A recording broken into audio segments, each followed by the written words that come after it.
के अध्यक्ष रेखा जी, साथी अनिल जी, देवानंद जी, पटेल जी और हमारी दूर दराज से आई हुई बहनों, ये पूरे प्रदेश में पहला जिला सम्मेलन है। हम लोगों ने एक साल पहले ये तय किया था कि प्रदेश के जिन जिलों में हमारा कामकाज है वहां हम लोग सदस्यों की भर्ती, ब्लॉक कमेटियां, जिला सम्मेलन करते हुए राज्य सम्मेलन की ओर बढ़ेंगे। उसमें पूरे प्रदेश के पैमाने पर ठीक उस तरह चीजें नहीं बनी जिस तरह हम लोग चीजों को समझने की कोशिश कर रहे थे, बनाने की कोशिश कर रहे थे। ये कुछ नया है भी। इन सम्मेलनों की और इस सांगठनिक व्यवस्था की जरूरत क्या है, पहले तो इसको थोड़ा सा समझा जाए। ये एक्चुअल में हमको पूरे प्रदेश के भीतर हम देख रहे हैं कि ये कुछ लोगों को नया सा लगता है कि चूंकि पुराने समय में जो 15-20 सालों में संगठन चलते रहे हैं, उन संगठनों में इस तरह की कोई परंपरा नहीं रही। एक रजिस्ट्रेशन हो गया उनका, वो झोली में दीदी हो गई और दीदी का छतरी उठाने वाली 2-3 और दीदियां हो गई और एक झोला, छतरी और रजिस्ट्रेशन और एक राष्ट्रीय प्रदेश अध्यक्ष और वो काम जारी।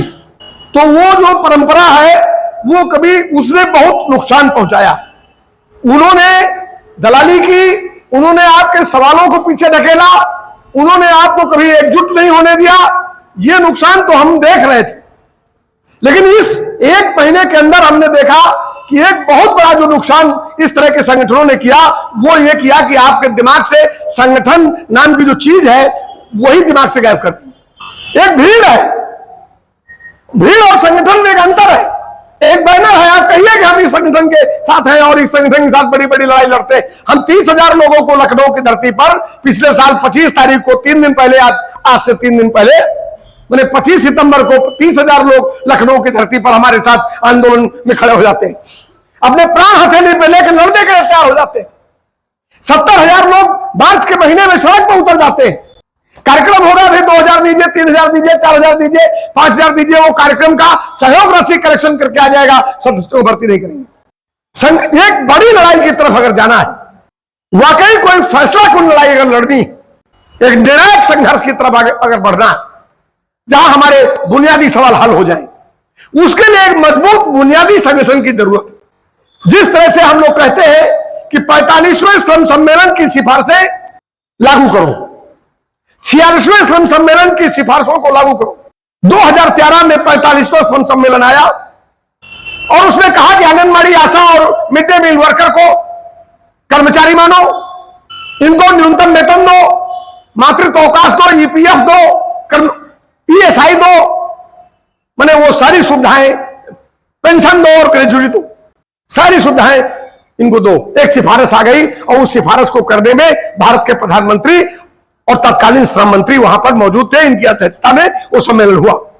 2013 और 2024 में हम आपसे बात कर रहे हैं और पिछले 3 वर्ष से, जब से उत्तर प्रदेश आशा वर्कर्स यूनियन ने जन्म लिया है, उस पहले दिन से हम ये सवाल उठा रहे हैं और शायद इस सवाल को हम ही बहस में भी लाए हैं, हम ही चर्चा में लाए हैं। अभी बहुत सारे जो 50 संगठन गली गली वाले हैं उनको पता भी नहीं कि कोई भारतीय श्रम सम्मेलन है, उसकी कोई सिफारिश है। अब मैं एक उदाहरण आपके सामने रखता हूं। स्वामीनाथन आयोग की सिफारिशों को लागू कर 800 किसान शहीद हो गए। अभी भी हरियाणा और पंजाब बॉर्डर पर हजारों किसान डेरा डाले हुए हैं। अभी इस चुनाव से ठीक पहले जो मार्च के महीने में पंजाब के कुछ किसान गोली चलने से शहीद हुए। कितनी लंबी लड़ाई, क्या है सब स्वामीनाथन कमेटी की रिपोर्ट? स्वामीनाथन आयोग की सिफारिश है कि किसानों को उनकी उपज का 2 गुना दिया जाए, लागत मूल्य का 2 गुना भुगतान बाजार में मिलना चाहिए। यह एक सिफारिश है। उस सिफारिश को लागू कराने के लिए एक लंबी लड़ाई चल रही। किसानों के पास अगर मजबूत सांगठनिक ढांचा नहीं होता, उनके पास आय का पीछे से रसद पहुंचाने वाली एक पूरी टीम नहीं होती, एक नेटवर्क नहीं होता, तो इतनी जालिम और बेहया सरकार से वो 3 साल लड़ करके दिल्ली की सीमाओं में जाड़ा, गर्मी, बरसात में बैठकर नहीं लड़ सकते थे। और इसलिए हमको भी बहुत जरूरी है कि अगर हमको 45वें श्रम सम्मेलन की सिफारिशों को लागू करवाना है, 46वें सम्मेलन की सिफारिशों को लागू करवाना है तो निश्चित तौर से हमको भी उसी तरह का एक फौलादी संगठन बनाना होगा। उस लड़ाई में इस लड़ाई में कोई बहुत अंतर नहीं है। निजाम दोनों जगह एक जैसा है। दिल्ली के निजाम से आपकी भी लड़ाई है, दिल्ली के निजाम से उनकी भी लड़ाई है। एक लड़ रहे हैं, हासिल कर रहे हैं, एक लड़ रहे हैं, हासिल करने की तरफ बढ़ रहे हैं, और एक हम हैं, लड़ रहे हैं, संगठन नहीं बना रहे। चूक जाते हैं हम लोग। हमारे अभी मैं कैलकुलेशन कर रहा था, हमारा संगठन 46 जिले में, 46 जिले में संगठन, और हमारे पास 46 जिले में कमेटियां हैं। लेकिन कमेटी में अभी चले जाइए, उनसे पूछिए कि सेक्रेटरी कौन है आपका, पूरी कमेटी का नाम बता दीजिए, तो गायब। राज्य कमेटी का कितनी बड़ी है? राज्य कमेटी में 42 लोग, 43 लोग हैं। कितने लोग हैं? तो 2, 4, 5 लोगों के नाम बता सकते हैं। ये नाम, ये एक संघर्ष के दौरान नए नए बहुत सारे लोग उभर के आते हैं, उनके ऊपर नेतृत्व की नई जिम्मेदारी आती है। संगठन निर्माण करना किसी भी लड़ाई के लिए पहला काम है। हमारे पास ब्लॉक कमेटियां हो, हमारे पास जिला कमेटियां हो, हमारी एक मजबूत राज्य कमेटी हो, और वो इसके दायरे में ये पूरा व्यापक आवाज हो। हम जिन 46 की बात करते हैं, इनमें से हम 25 जिले देखे, 20 जिले देखे, कोई जिला ऐसा नहीं है जिसमें 2500, 3000, 4000 तक की संख्या ना हो। 20 जिले में 20 और 80,000 लोग, 20 जिले में 50,000 लोग जिस दिन राजधानी में पैर रख देंगे और संकल्प के साथ कि हम अपना सवाल हल किए बिना अब यहां से लौट कर नहीं जाएंगे, सरकार की सांस बंद हो जाएगी। लेकिन यह बिना संगठनों के नहीं हो सकता, यह बिना ब्लॉक कमेटियों को बनाए नहीं हो सकता, बिना व्यापक सदस्यों की भर्ती के नहीं हो सकता। सदस्यता भर्ती में लोग 50, 500, 300 और 1000 रुपया वसूलते हैं। हम लोगों ने तो कहा भाई 2 रुपया महीना दीजिए, आपके पास कमेटियां हो, आप 2 रुपया महीना ले सकते हैं, हमको क्या दिक्कत है? कमेटियां नहीं है इसलिए एक बार साल भर में 25 दे दीजिए, उसको आप 12 महीने में मल्टीप्लाई करिए तो 2 रुपये महीने। आप अपने बीसीपीएम को 300 दे देंगी, आप संगिनी को 400 दे देंगी, आपका अधिकारी जो है पैम आपका 6000 खा जाएगा है? लेकिन संगठन के लिए 25 रुपए नहीं। ये जो गूंगापन है और संगठनों के प्रति जो अनास्था है और उपेक्षा है, ये व्यापक आवाम में 15 साल में जो लड़ाइयों के साथ ठगी हुई है, लड़ाइयों को लोगों ने धोखा दिया है, लड़ाइयों के साथ विश्वासघात हुआ है, बीच में लड़ाइयों को लोगों ने छोड़ दिया है, इसके जरिए यह उपेक्षा पैदा हुई है। तो इस उपेक्षा को तोड़ते हुए एक आशा और उम्मीद, विश्वास संगठन के प्रति जगाना होगा, और वो संगठन के प्रति विश्वास जागेगा तो निश्चित तौर से हम लोग व्यापक एक बड़ी लड़ाई, बड़ी गोलबंदी कर पाने में कामयाब होंगे। आज की जो चुनौती है हमारे आपके सामने, आप जानते हैं कि दिल्ली में जो सरकार है और उत्तर प्रदेश में जो सरकार है, इन सरकारों का आम मजदूरों से कोई लेना देना, कर्मचारी इनके एजेंडे में नहीं।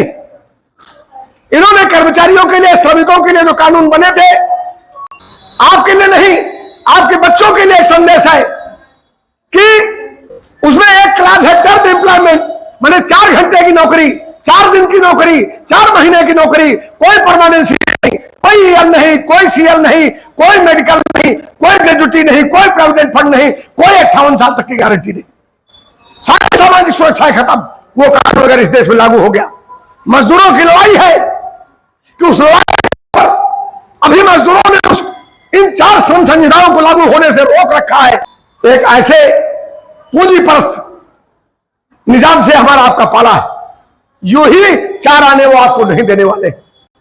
मैंने अभी परसों की बात है, मैं बात कर रहा था, मिड डे मील वर्कर्स का 6 महीने का 2000 रुपए मिलता है, बकाया है। हमने कलेक्टर से बातचीत की, डेमोन्स्ट्रेशन किया, 2000 के आसपास लोग बाहर खड़े थे। उन्होंने कहा इनको वेतन क्यों नहीं मिला। हमसे सवाल पूछा जा रहा है कि इनको वेतन क्यों नहीं मिला रहे। हमने कहा ये सरकार से पूछिए, आज सरकार बहादुर है, आप बताइए, हम क्या बताएंगे। इनको नहीं मिला है तो खाना बना रही है और मर रही चूल्हे में। इतनी खराब स्थिति। आपका मैंने जो मिलता है उसका आधे से ज्यादा खा गए। फरवरी के महीने में जब 3 दिन का आंदोलन हुआ तो उस आंदोलन की वार्ता में उन्होंने 18,000 करोड़ रुपए कबूल किया कि 28 महीने का 750 रुपया, 19,000 कोविड केंद्रीय सहायता राशि, प्रोत्साहन राशि और अन्य। ये प्रत्याशा का भुगतान बकाया है और इसको किया जाएगा। पहले कहते थे ये भुगतान सब कर चुके हैं, वो कर चुके हैं, वो सब खा चुके हैं, वो लील गए 18,000 करोड़। हम कहते हैं 1.5 लाख करोड़, उन्होंने माना 18,000 करोड़। रोज जो आप करते हैं उसका कितना पैसा, आपके पसीने की कितनी कमाई लूट ली जाती है। भाई एक बात समझिए, 8 घंटे 10 घंटे हम जिस पेट के लिए मारे मारे घूमते हैं, अपने बच्चों की जिस परवरिश की उम्मीद के लिए हम छटपटाते हैं, भागे फिरते हैं, 1 घंटा अपनी उस परसी हुई थाली की हिफाजत के लिए भी अगर आप नहीं देंगे तो उसे कुत्ते चाट कर खा जाएंगे। तो चतही कुतिया को जलेबी की रखवाली का काम दे करके निश्चिंत होने की जरूरत नहीं है। और इसीलिए संगठन एक पहरेदार है, उस पहरेदार को बनाने की जरूरत है और उसकी छाया में खड़े होकर के एक बड़ी लड़ाई विकसित करने की जरूरत है। इलाहाबाद में आप सबने बीच के दिनों में कई ऐतिहासिक लड़ाइयां यहां लड़ी है, चाहे वो एक कैंसर विशेषज्ञ डॉक्टर के खिलाफ एक लड़ाई रही हो, सम्मान का सवाल रहा हो, और चाहे अभी हाल के दिनों में किसी PSC CSC में हमारी किसी बहन के अपमान का सवाल रहा हो। जिस तरह से इलाहाबाद ने गोलबंदी की है और राज्य की सांगठनिक प्रक्रिया में और आंदोलनों में जिस तरह से आगे बढ़ करके आप सबने भागीदारी की है, उसके लिए मैं आप सब लोगों को बधाई देता हूं। और मैं ये उम्मीद करता हूं कि आने वाले दिनों में आप सब लोग संगठन की इस महत्ता को समझते हुए नीचे जाकर के एक एक बहन को संगठन की सदस्य के रूप में भर्ती करेंगी, और भर्ती करते हुए एक ब्लॉक कमेटियों से होते हुए जिला कमेटी, मजबूत जिला कमेटी का निर्माण और एक राज्य स्तरीय बड़े आंदोलन की अगुवा भूमिका में आप खड़ी होंगी। इसी के साथ मैं आप सबका एक बार फिर अभिवादन करता हूं। इनकलाबी लाल सलाम। जय हिंद, जय भारत।